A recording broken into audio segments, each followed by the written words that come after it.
আসলে কি SEO dead? Let's figure it out. আমি যখন ইন্টারনেট মার্কেটিং শুরু করি, তখন হঠাৎ করেই গুগল পান্ডা, হামিংবার্ড এই ধরনের অ্যালগরিদম আসা শুরু করলো।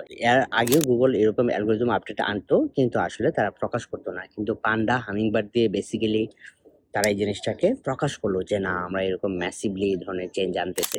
দেন সবাই ভাবলো যে না, ওকে, গুগলের সাথে আর পারা যাবে না। গুগল যেভাবে আসলে আপডেট আনছে, দেন আমরা মনে হয় গোল এটা করছি, দেন গোল বলতেছে না এটা করা যাবে না, ওইটা করছি, লিঙ্ক করা যাবে না, কন্টেন্ট এইভাবে দেওয়া যাবে না, কিওয়ার্ড দেওয়া যাবে না, এরকম করা যাবে না, এই সেই হাবি জাবি। তো এটা করার পরে দেন a lot of people actually got scared এবং বলতেছে না, এসে আমার দ্বারা হবে না।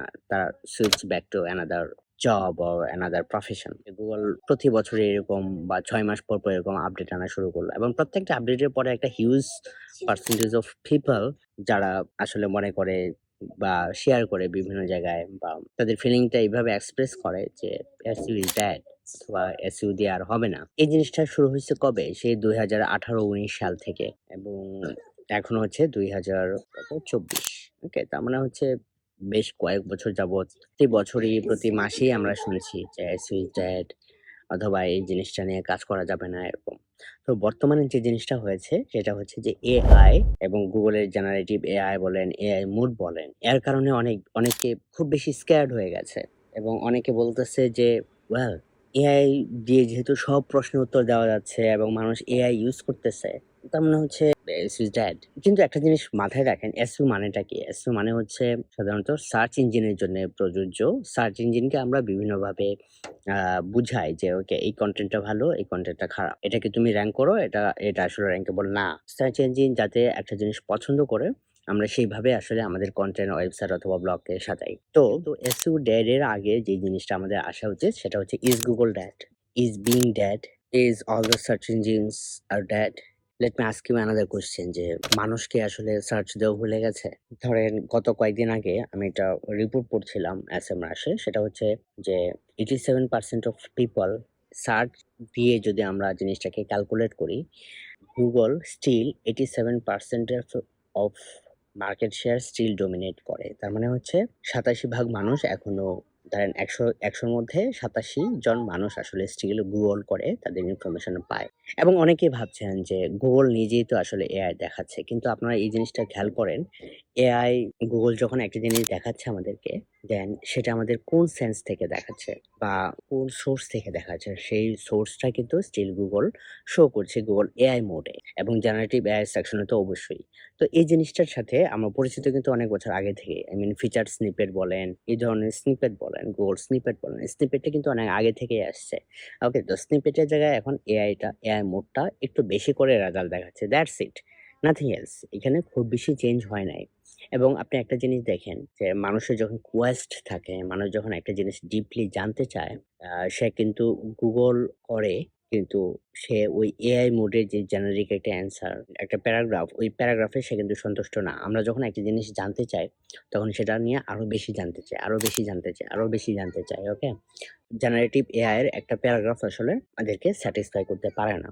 ব্যাপারটা এরকম। তো গুগল এআই মুড বলেন বা normal search engine result page বলেন, সব জায়গায় কিন্তু একটা জিনিস স্টিল আমরা দেখবো, বা এই প্যাটার্নটা অলরেডি রিসার্চে আসছে, যে মানুষ আসলে যখন একটু ইলাবোরেটিভ সার্চ দেয় এবং একটা জিনিস ডিটেইল আরো বেশি ইনফরমেশন জানতে চায়, তখন সে কিন্তু ওই জেনারেটিভ এআই কে স্ক্রিপ্ট করে, যে এটা নিয়ে ডিটেইল লিখেছে এরকম টাইটেল ১ম এ খোঁজে। তার মানে হচ্ছে যে আমাদের সার্চের রেজাল্ট দেখা, সার্চ দেওয়ার প্যাটার্ন, স্ক্রল করার প্যাটার্ন, অ্যাটেনশন প্যাটার্ন, এগুলা হয়তো চেঞ্জ হয়েছে। যে ভালো কনটেন্ট দিতে পারবে, সে কিন্তু স্টিল গুগল থেকে ট্রাফিক পাবে। I mean generative AI section থেকে ট্রাফিক পাবে, শার্প থেকে ট্রাফিক পাবে, বিকজ আমাদের টাইটেলটা ওই রিকোয়ারমেন্টটা মিট করে, যেটা আসলে ইউজাররা চায়। ওকে, তার মানে হচ্ছে এসইউটা আসলে চেঞ্জ হয়েছে। SEO will always evolve like it has been for the last 10 or 15 years. Okay, কিন্তু এসইউ আসলে ডেড হবে না। এখন আমাদের টার্গেট হবে যে কিভাবে জেনারেটিভ এআই সেকশনে আমাদের সোর্সেস গুলা, পেজেস গুলা বা কনটেন্ট গুলা দেখানো যায়। এটা একটা ইস্যু। আর ২ নাম্বার হচ্ছে যে আমাদের এখন রিসার্চ করতে হবে যে মানুষ আসলে কোন কোয়েরি গুলাতে একদম স্পেসিফিক অ্যান্সার চায়, যেটা আসলে এআই দিয়ে তার পারপাসটা সার্ভ করা পসিবল। আর কোন কোয়েরিগুলাতে আসলে একদম ডেসক্রিপটিভ পোস্ট লেখা দরকার, ডেসক্রিপটিভ টাইটেল লেখা দরকার। যেটা আসলে ডিফারেন্ট কাইন্ড অফ সার্চার্স আছে যারা শুধুমাত্র একটা প্যারাগ্রাফই পড়ে থাকতে চায় না, আরো ডিপলি জানতে চায়, তাদেরকে সার্ভ করে। একটা সময় ধরেন এআই আসলে কোত্থেকে ইনফরমেশন গুলা নিয়ে আসে? এআই নিয়ে আসে ওয়েবসাইট থেকে, ব্লগ থেকে, রিলেটেড কনটেন্ট পেজেস থেকে। ওকে? তো ধরেন এআই মডেলগুলা তো নিজে লিখতে পারে না। এআই মডেলগুলা নিজে কোনো ইনফরমেশন ইনভেন্ট করতে পারে না। ওকে? তারা বিভিন্ন সোর্স থেকে কিউরেট করে দেন নিজের মতো করে লিখে। ওকে? এই জিনিসটা ইম্পোর্টেন্ট। ধরেন এআই সবকিছু যদি করতে পারে, ultimately blog dead, SEO dead, কোনো ওয়েবসাইট নাই পৃথিবীতে। Then from where the AI will get the information. Okay? That's the thing. Okay? এই জিনিসটা খুবই ইম্পোর্টেন্ট এবং আমার মনে হয় না যে এটা আদৌ কখনোই এটা হবে যে পৃথিবীতে আর কোনো ওয়েবসাইট থাকবে না। শুধু ChatGPT থাকবে। ওকে? বা সিমিলার এআই মডেল থাকবে। It will never happen. So যারা আসলে এসইওটা বলে যে এসইওটা ডেড, দে ডোন্ট নো যে হাউ থিংস ওয়ার্ক এবং যে দে দে জাস্ট ডোন্ট নো যে গত ১৫ বছরের জার্নিটা কি ছিল এসইওতে এবং আমরা এটা সবসময় শুনে আসছি এসইও ইজ ডেড। একটা জিনিস মাথায় রাখবেন, the more people are talking about it, the less competition you will have to face. Okay? So আমার মনে হয় যে এসইওতে কাজ করার এখনই পারফেক্ট সময় এবং আমি আনসামিপ্রোতে অলরেডি একটা সিরিজ বানাচ্ছি ২০২৬ সাল থেকে ২০৩০ সাল পর্যন্ত এসইওতে বেসিক্যালি আপনি কি করবেন। ওকে? একদম একটা series. So see you soon on that page as well. সবাই ভালো থাকবেন। আল্লাহ হাফেজ। Bye by.